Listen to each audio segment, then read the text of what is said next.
حضرت سیدنا موسیٰ علیہ السلام نے عرض کی کوہ طور پہ جا کے مولا میری قوم پوچھتی ہے کہ کوئی ایسا کام بتا جو ہم کریں تو تو ہم سے راضی ہو جائے۔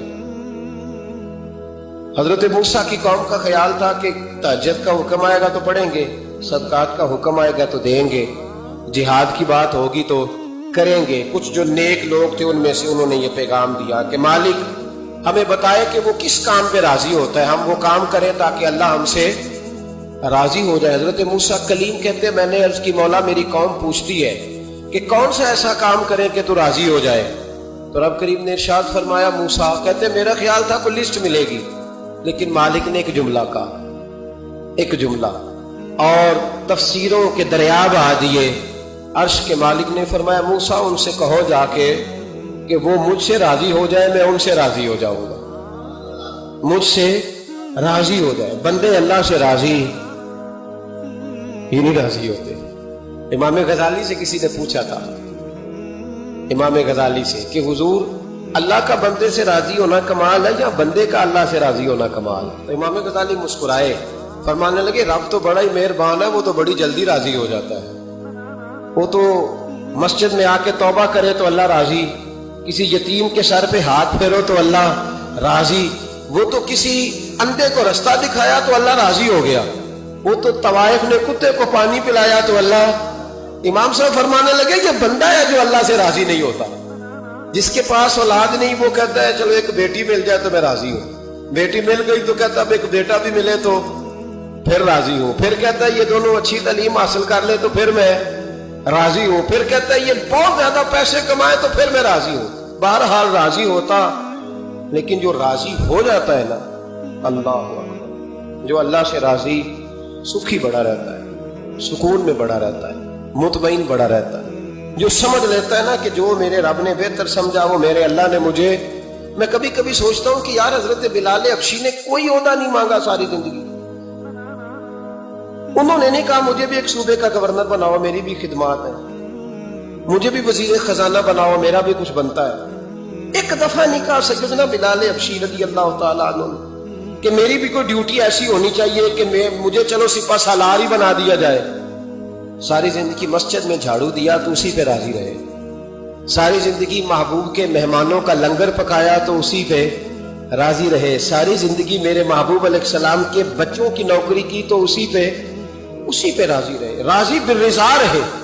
حدیث پاک سنیے، نبی پاک علیہ السلام نے ایک دن صحابہ سے پوچھا کہ تم کیا سمجھتے ہو اپنے دل کو، جب پوچھتے ہو دل پہ توجہ کرتے ہو تو کیا جانتے ہو؟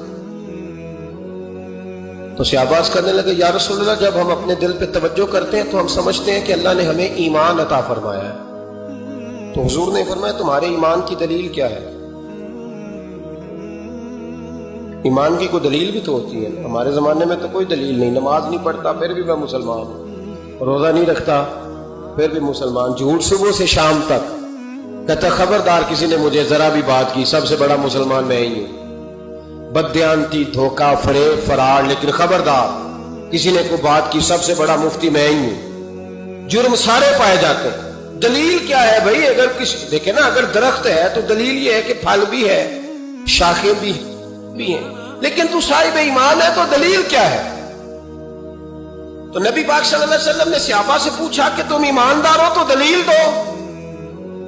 تو بڑے خوبصورت تھے میرے محبوب کے تیار کردہ لوگ، عرض کرنے لگے یا رسول اللہ ایمان کی دلیل یہ ہے کہ اگر اللہ ہمیں نعمت دیتا ہے تو ہم شکر ادا کرتے ہیں، اگر کبھی مصیبت آتی ہے تو ہم صبر کرتے ہیں، اور یا رسول اللہ ہم اپنے رب کے ہر فیصلے پر راضی ہوتے ہیں، ہم اپنے اللہ کے ہر فیصلے پر۔ اب حضور نے رزلٹ کا اعلان کیا تو میرے محبوب فرمانے لگے پھر سنو میں گواہی دیتا ہوں واقعی اللہ نے تمہیں دولت ایمان عطا فرمائی ہوئی، پھر واقعی اللہ نے تمہیں دولت ہے۔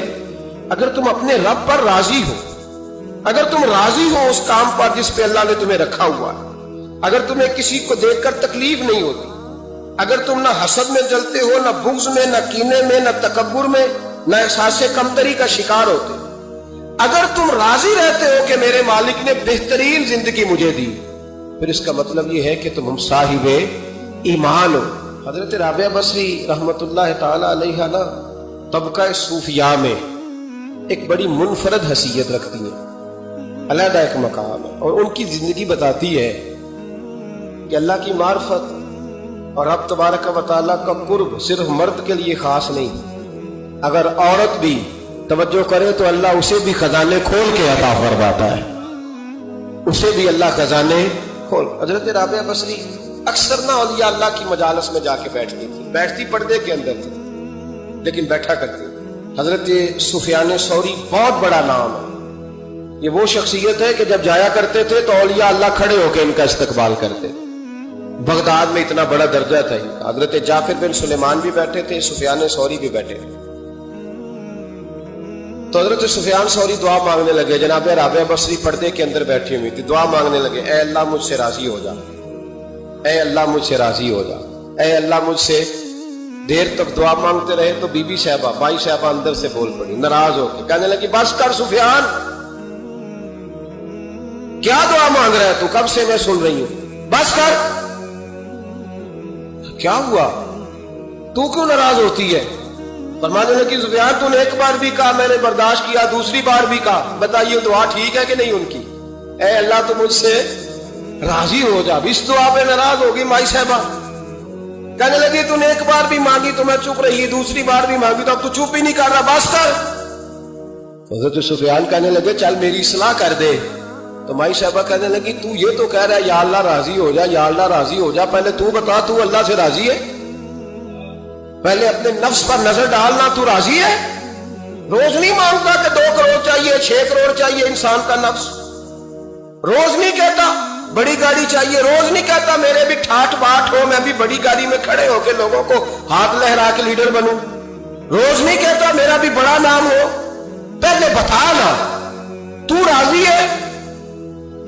حضرت سفیان ثوری نے جب بات سنی تو جھگڑا نہیں کیا بلکہ اللہ اکبر کہا، چیخ مار کے رونے لگے، کہنے لگے رابعہ تو سچ کہتی ہے، ابھی تو میں اس منزل تک نہیں پہنچا کہ میں رب سے راضی ہو جاؤں تو میں اسے راضی کرنے چلا ہوں، تو سچ کہتی ہے۔ قریب ہی حضرت جعفر بن سلیمان بیٹھے تھے، وہ بی بی رابعہ کے پاس گئے، کہنے لگے مائی صاحبہ مجھے تو بتا دے آخر بندہ اللہ سے راضی ہوتا کب ہے، یہ منزل شروع کب ہوتی ہے؟ تو آپ فرمانے لگے اس وقت کہ بندے کا جو حال نعمت ملنے پہ ہوتا ہے نا، جب وہی حال اس کا مصیبت آنے پہ ہو تو پھر سمجھو وہ اپنے رب سے راضی ہو گیا، پھر وہ اپنے رب سے۔ یہاں لوگ راضی نہیں ہیں، نہ شریعت کے حکم پر راضی ہیں معاذ اللہ، نہ دین کے آنے پر راضی ہیں، نہ نفاذ شریعت پر راضی ہیں، نہ لوگ اپنے ہر معاملے میں۔ بنی اسرائیل میں ایک شخص تھا، امام غزالی رحمت اللہ علیہ فرماتے ہیں اس کا دل چاہا کہ پتہ تو کروں جنت میں میرا پڑوسی کون ہوگا۔ اس کو خواب میں بتایا گیا کہ فلاں بن فلاں تیرا جنت میں پڑوسی ہے۔ اب یہ بڑا عابد تھا، زاہد تھا، عبادت گزار تھا، پرہیزگار تھا، بڑا نیک تھا، بڑا پرہیزگار۔ یہ سفر کر کے اس کے پاس گیا، اس کو جا کے کہنے لگا میں تیرا مہمان نہ بن جاؤں، 2-3 دن کا بن جاؤ۔ کہتے میں 3 دن اس کے ساتھ رہا، میں اس سے زیادہ نوافل پڑھتا تھا، زیادہ صدقات و خیرات کرتا تھا، زیادہ عبادات کرتا تھا، وہ تو میرے مقابلے میں کچھ بھی نہیں۔ 3 دن کے بعد میں آنے لگا تو میں نے اس کو کہا یار میں ایک مقصد کے لیے آیا تھا تیرے پاس۔ اس نے کہا بتائیے۔ میں نے کہا کہ میرا آنے کا مقصد یہ تھا کہ میں دیکھوں تو کون سی ایسی عبادت کرتا ہے کہ جنت میں تو میرا پڑوسی بنے گا، لیکن تیری عبادات ریاضت میں تکبر نہیں کرتا، لیکن میں نے کوئی خاص چیز دیکھی نہیں، کوئی خاص بات ہے تو مجھے بتا دے۔ تو بندہ کہنے لگا کوئی خاص بات نہیں، ہاں ایک چھوٹی سی عادت ہے میرے اندر، چھوٹی سی عادت۔ بڑے لوگ کبھی بھی اپنی باتوں کو بڑا نہیں سمجھتے، کہ ایک چھوٹی سی عادت ہے۔ کہ وہ کون سی؟ تو وہ کہنے لگا اگر شدید گرمی ہونا تو میں نے اپنے رب سے کبھی سردی نہیں مانگی، اور کبھی برف جمی ہونا گلیوں میں تو میں نے اپنے رب سے کبھی گرمی نہیں مانگی۔ میں سمجھتا ہوں میرا رب مجھے دیتا ہی وہ ہے جو میرے حق میں بڑا بہتر ہوتا ہے۔ یہ ایک میری چھوٹی سی عادت ہے کہ کڑاکے کی دھوپ میں میں نے کبھی مالک سے سائے کا سوال نہیں کیا، اور اگر تیز بارش ہو رہی ہو تو میں نے کبھی یہ نہیں کہا کہ بارش نہیں ہونی چاہیے تھی، کیا بنے گا فلاں چیز کا۔ میں سمجھتا ہوں جو بہتر تھا اللہ نے وہی دے دیا ہے، تو میں مطمئن رہتا ہوں۔ تو وہ عابد، وہ نیک آدمی، وہ اللہ کے ولی کہنے لگے اسے چھوٹی سی عادت نہ بتا،